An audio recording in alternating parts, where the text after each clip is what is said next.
E69 news కి స్వాగతం. ముందుగా ముఖ్యాంశాలు.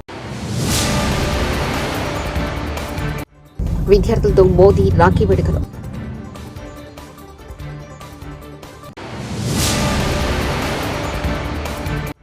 సీఎం రేవంత్ కు రాఖీ కట్టిన మహిళా నేతలు.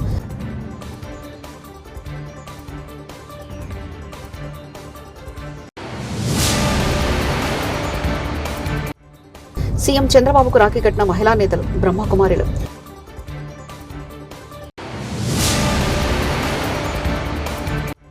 ప్రతి అన్నకు తమ్ముడికి రాఖీ శుభాకాంక్షలు. వైఎస్ షర్మిల.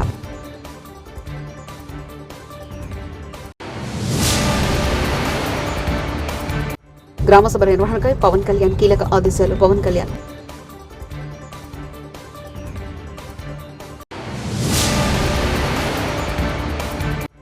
ఇంజనీరింగ్ అద్భుతం సాధించిన కన్నయ్య నాయుడుకి అపూర్వ స్వాగతం.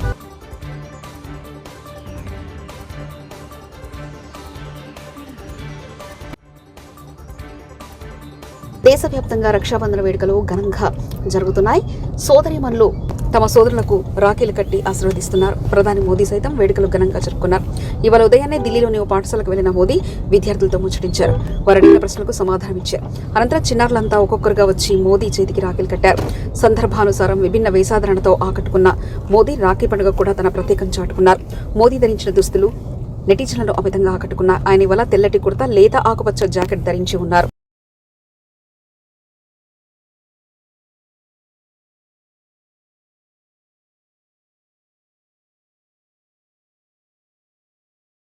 అమెరికా ఉపాధ్యక్ష ఎన్నికలో 2024లో ప్రస్తుత ఉపాధ్యక్షులు డెమోక్రటిక్ పార్టీ అధ్యక్ష అభ్యర్థి కమలా హ్యారిస్ దూసుకుపోతున్నారు.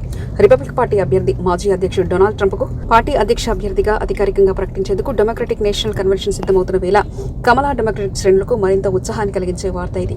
రాఖీ పర్వదినాన్ని పురస్కరించుకుని రాష్ట్ర వ్యాప్తంగా సోదరిమణులు తమ సోదరులకు రాఖీ కట్టేందుకు ఉత్సాహం చూపుతున్నారు. ఆడబిడ్డలు తమ పుట్టింటికి చేరుకుని రక్తం పంచుకు పుట్టిన సోదరులకు రాఖీలు కట్టి బహుమతులు అందుకున్నారు. అలాగే వారి ఆశీర్వచనాలు పొందుతున్నారు. అటు రాష్ట్ర ముఖ్యమంత్రి నుంచి ప్రజాప్రతినిధులందరికీ మహిళలు రాఖీలు కట్టేందుకు క్యూ కడుతున్నారు. రుణమాఫీ మొత్తం చేయలేకపోయాం, మిగిలిన 12,000 కోట్ల రూపాయలు రాబోయే రోజుల్లో రైతుల ఖాతాలో వేస్తామంటూ ముందు పొంగులేటి శ్రీనివాసరెడ్డి అన్నారు. అర్హులైన ప్రతి రైతన్నకి రుణమాఫీ చేస్తామని ఈ ప్రభుత్వం చెప్పి నెల తిరగక ముందే ఒకేసారి ఇప్పటికే సుమారు 19,000 కోట్లు రైతుల ఖాతాలో రుణమాఫీ కింద జమ చేశాం. రేవంత్ రెడ్డికి సన్మానం చేసిన క్షత్రియ కుల సంఘ సేవా సమితి ప్రతినిధులు. తుంగభద్ర జలాశయంలో నీటి నిల్వలు కాపాడి ఇంజనీరింగ్ అద్భుతం సాధించిన కన్నయ్య నాయుడుకు హైదరాబాద్ లో ఘన స్వాగతం పలికింది. ఆయన నివాసం వద్ద కాలనీవాసులు అపూర్వ స్వాగతం పలికి సన్మానించారు. నెల 10న తుంగభద్ర జలాశయం ప్రవాహంలో 19వ గేటు కొట్టుకుపోయింది. నీటి వృధాను అరికట్టడానికి సీఎం చంద్రబాబు డ్యాం గేట్ల నిపుణులు కన్నయ్య నాయుడు పిలిపించారు. 4 రోజుల్లో స్టాప్ లాక్ గేటు విజయవంతంగా అమర్చించి దేశంలోని తొలిసారిగా ఇంజనీరింగ్ అద్భుతాన్ని సాధించారు. ఈ సందర్భంగా కన్నయ్య నాయుడుకి కాలనీవాసులు పూలమాలలు సాల్వతో సన్మానించి డీజే ఏర్పాటు చేసి ర్యాలీ తీసుకెళ్లారు.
ఉండవల్లి నివాసంలో ముఖ్యమంత్రి చంద్రబాబు నాయుడు గారిని కలిసిన పార్టీ మహిళా నేతలు, సీఎం చంద్రబాబు గారికి రాఖీ కట్టిన మహిళా నేతలు బ్రహ్మకుమారులు.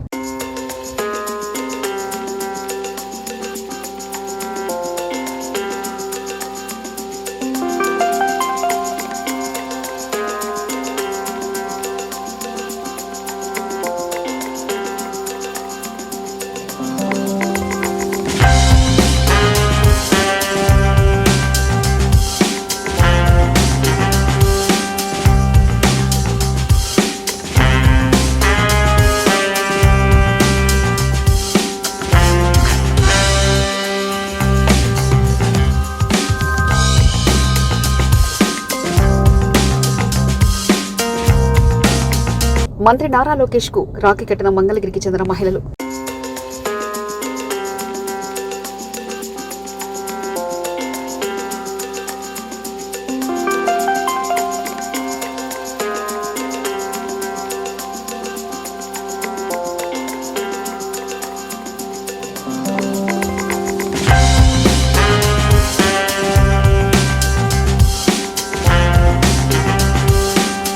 రాఖీ పండుగను పురస్కరించుకుని సోదరులకు ఏపీసీసీ చీఫ్ వైఎస్ షర్మిల శుభాకాంక్షలు తెలిపారు. నా జీవితంలో రాజకీయ ప్రస్థానంలో అడుగడుగున అండగా ఉంటూ రక్త సంబంధం లేకపోయినా వైఎస్ఆర్ అనే బంధంతో నాకు తోబుట్టులా నిలబడి అనుక్షణం కంటికి రెప్పలా కాపాడుకుంటూ రక్షణగా నిలబడ్డ ప్రతి అన్నకు ప్రతి తమ్ముడికి రాఖీ పండుగ శుభాకాంక్షలని తెలిపారు.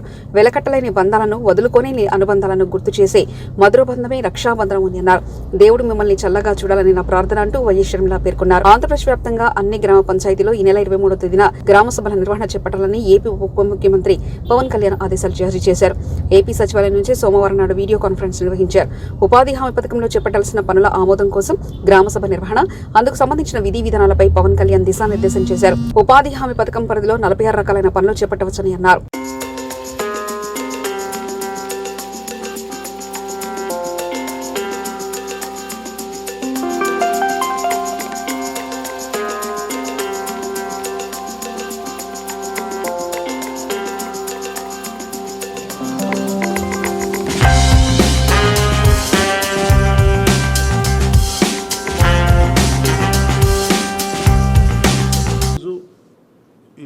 గ్రామసభ తీర్మానాలు చేయాలి అనేది చాలామంది కోరికది. పంచాయతీరాజ్ వ్యవస్థలో గ్రామ పంచాయతీల నుండి జిల్లా పరిషత్ వరకు పటిష్టంగా ఉన్నప్పుడే నిజంగా మనం అనుకున్న అభివృద్ధి సాధించగలుగుతాం. అందుకని దాంట్లో భాగంగానే ఆగస్టు 23వ తారీఖున రాష్ట్ర వ్యాప్తంగా 13,326 గ్రామ పంచాయతీల్లో ఇప్పుడు ఇంతకుముందు ఎన్నడూ లేని విధంగా ఒకే రోజున గ్రామ సభలు నిర్వహిస్తూ ఉన్నాం. ఈ గ్రామ సభల్లో ఉపాధి హామీ పథకంలో ప్రతి కూలీ కుటుంబం సంవత్సరంలో 100 రోజులు పనిచేసే విధంగా అవగాహన కల్పించాలి. కూలీలకి ఉన్న హక్కులను తెలియజేయాలి. రైతులకు ఉపాధి హామీ పథకాన్ని సద్వినియోగం చేసుకోవడానికి సంబంధించిన పనుల వివరాలను గ్రామ సభల్లో ప్రతి ఒక్కరికి అర్థమయ్యే విధంగా తెలియజేయాలి.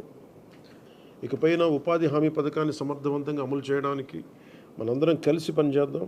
పథకం అమలులో మన రాష్ట్రాన్ని దేశంలోనే మళ్ళా మొదటి స్థానంలో ఉంచడానికి కృషి చేయాలని కోరుకుంటా ఉన్నాను. గ్రామాలను అభివృద్ధి చేసే మహాత్మా గాంధీ గారి కళలాగా గ్రామ స్వరాజ్యాన్ని స్థాపించాలి, ఆ దిశగా అడుగులు వేయాలని చెప్పి మీరందరూ కలిసి మాకు సహాయ సహకారాలు ఇవ్వాలని మనస్ఫూర్తిగా కోరుకుంటున్నాను. దుమ్మగూడెం మండలంలో గల భద్రాచలం శ్రీ సీతారామస్వామి వారి ఆలయ అనుబంధ ఆలయమైన దక్షిణ అయోధ్యగా పేరుగాంచిన ప్రముఖ పుణ్యక్షేత్రం పర్ణశాలలో మళ్లీ భక్తులతో కలకలాడుతుంది. గత జూన్ జూలై నెలలో ఎడతెరిపి లేకుండా భారీ వర్షాలు కురవడంతో గోదావరి నది ఉప్పొంగడంతో పలుమార్లు భద్రాచలం పర్ణశాలకు వచ్చి వెళ్లి ప్రధాన రహదారిపై అక్కడక్కడ గోదావరి వరద చేరడంతో ప్రయాణ వాహన రాకపోకలు నిలిచిపోయాయి. దీంతో వర్ణశాలకు భక్తుల రాకపోకలు లేవు. గత కొద్ది రోజుల నుంచి వర్షాలు తగ్గుముఖం పడడంతో గోదావరి నది సాధించి వరద ప్రవాహం తగ్గి జలమయమై రోడ్లపై వాహన రాకపోకలు పునరుద్ధరించబడ్డాయి.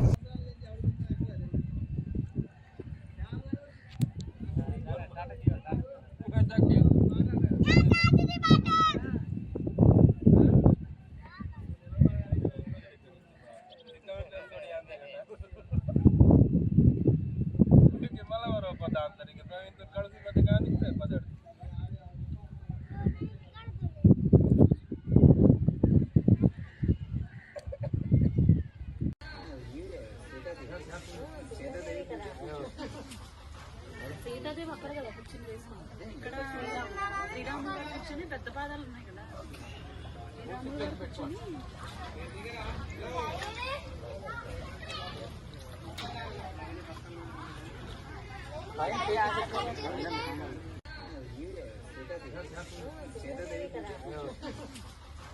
సీతాదేవి అక్కడ కదా కూర్చొని వేసుకుంటాం. ఇక్కడ శ్రీరాములు గారు కూర్చొని పెద్ద పాదాలు ఉన్నాయి కదా, శ్రీరాములు గారు కూర్చొని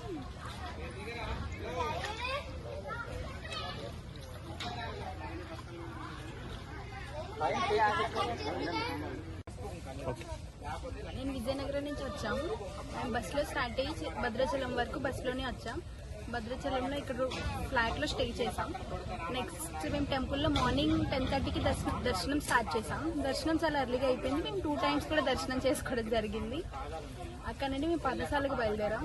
అక్కడ సీతమ్మ వారు ఎలా నివసించేవారు, ఎన్ని సంవత్సరాలు ఉండేవారు, అక్కడ రాముడిని ఎత్తుకెళ్ళిపోవడానికి ఎలా ట్రై చేశాడు, ఇవన్నీ అక్కడ చూడడం జరిగింది. అక్కడ నుండి సీతమ్మ వాగుకు వచ్చాం. సీతమ్మ వాగులో సీతమ్మ రాముల వారు టైం ఎలా స్పెండ్ చేసేవారు, ఈ ప్లేస్ దేనికి విశిష్టత చెప్పడం జరిగింది. సర్దార్ సర్వాయి పాపన్న 374వ జయంతి ఉత్సవాలు వరంగల్ జిల్లా పర్వతగిరి మండలం అన్నారం షరీఫ్ గ్రామంలో ఈరోజు సర్దార్ సర్వాయి పాపన్న జయంతి ఉత్సవాల భాగంగా జయంతిని జరపడం జరిగింది. దీనికి ముఖ్య అతిథిగా వరంగల్ జిల్లా సోషల్ మీడియా కన్వీనర్ బాలగోయిన రాంబాబు గారు, పర్వతగిరి మండలం సోషల్ మీడియా కన్వీనర్ బండి సతీష్, అన్నారం కళ్ళు గీత కార్మిక సంఘం సొసైటీ అధ్యక్షులు గాడిపల్లి శేషయ్య, ఉపాధ్యక్షులు మూటపోతుల సుదర్శన్, కార్యదర్శి చిన్నక లక్ష్మణ్, డైరెక్టర్స్ ఇరగాని రాముడు, నాగవల్లి చంద్రమౌళి, వడ్లకొండ స్వామి, టీ కొండ కుమార్, మూటపోతుల ఎకరం భక్తిని నరసయ్య, కర్ణాటక నర్సింగ్ కల్లుగీత కార్మిక సంఘ నాయకులు పాల్గొన్నారు.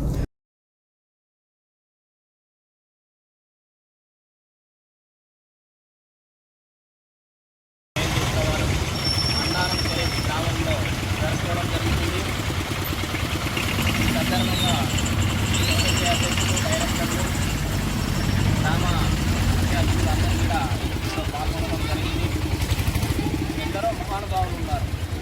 వారి గురించి తెలుసుకోవడం కానీ చేసుకోవడం కానీ ఎలాంటి కార్యక్రమం లేదు. ఇక పాపన్నదే జయంతి వర్ధంతులు చేసుకుంటాను అంటే ముఖ్య ఉద్దేశం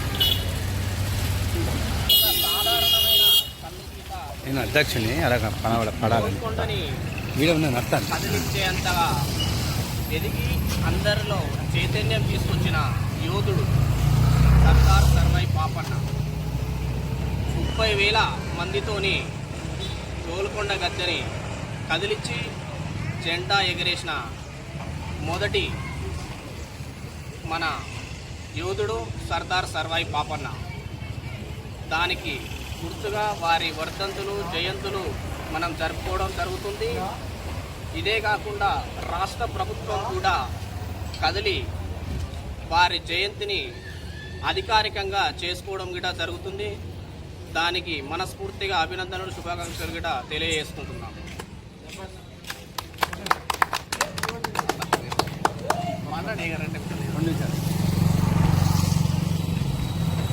మన ప్రాంతవాసి సర్దార్ సర్వాయి పాపన్న వికాసాపూర్ గ్రామము. మన చిన్న కళ్ళుగీత కార్మిక వృత్తి నుండి ఒక మహాయోధునిగా ఎదిగి గోల్కొండ కిలాను బద్దలు కొట్టి ఒక మేధావిగా నిలిచిండు. దాన్ని మన ప్రభుత్వం కూడా గుర్తించి ఇప్పుడు సెలవు దినంగా కూడా ప్రకటించడానికి ప్రయత్నం జరుగుతుంది. ఈ అవకాశం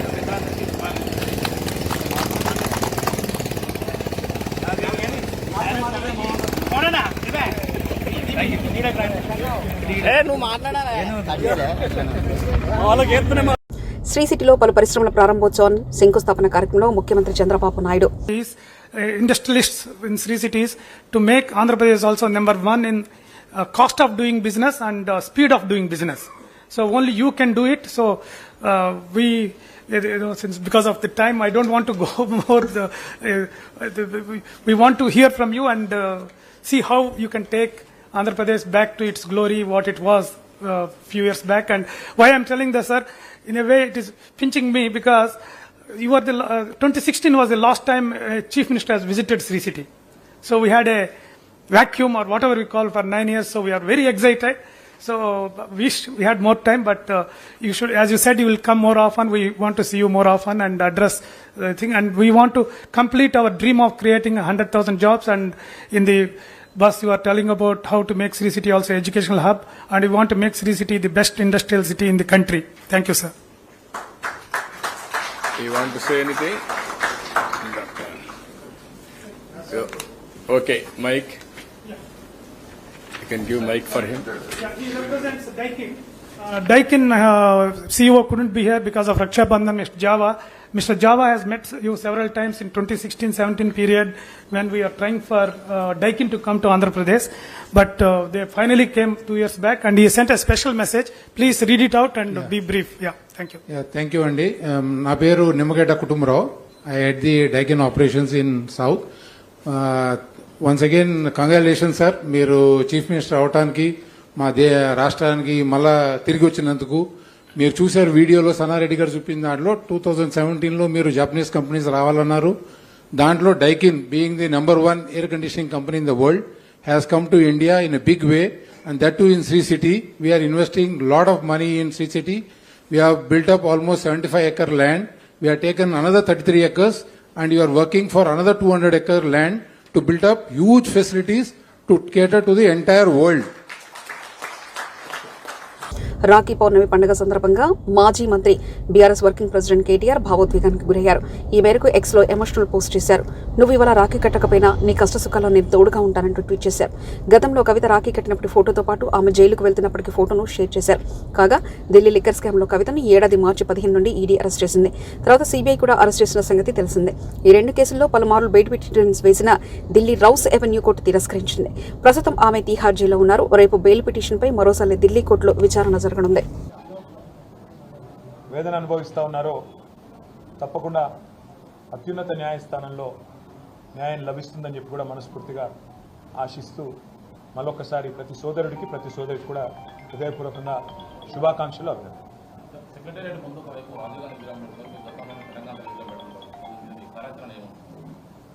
సెక్రటేరియట్కి సంబంధించి ఒక చిన్న నేపథ్యం మీకు చెప్పాలి.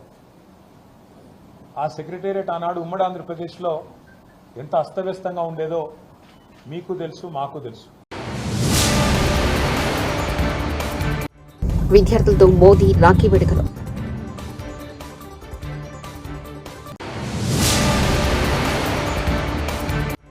సీఎం రేవంత్కు రాఖీ కట్టిన మహిళా నేతలు.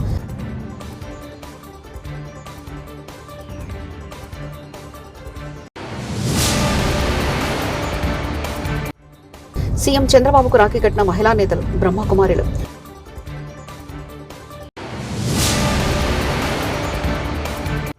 ప్రతి అన్నకు తమ్ముడికి రాఖీ శుభాకాంక్షలు వైఎస్ షర్మిల.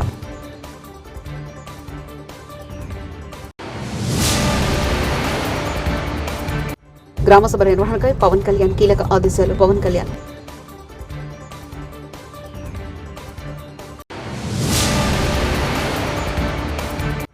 ఇంజనీరింగ్ అద్భుతం సాధించిన కన్నయ్య నాయుడుకి అపూర్వ స్వాగతం.